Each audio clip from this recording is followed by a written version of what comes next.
Sverrir, annar leikinn í röð, nær þitt lið ekki að gera sig, hvað að gerast? Ég skil það bara ekki, sko. Við erum bara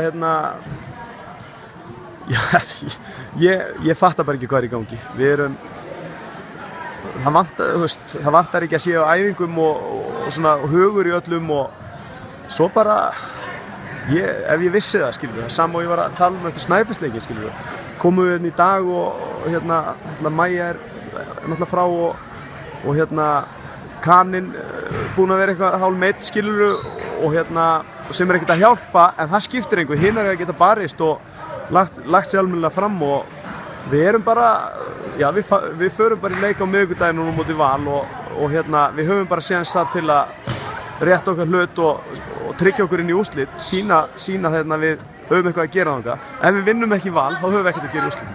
Þannig að það pressan á okkur ekki meira en það. Við þurfum bara að spyrja okkur erum við í þessu til að ná einhverjum árangri eða erum við bara í þessu bara til að vera einhverju dútli og við þurfum að svara þessari spurningu bara á miðvikudaginn og það bara mjög gott fyrir okkur að, myndi ég segja með hvernig við verðum að standa okkur undanfæri, að Valur hafi unnið Hauka og við þurfum að vinna til að komast í úrslit.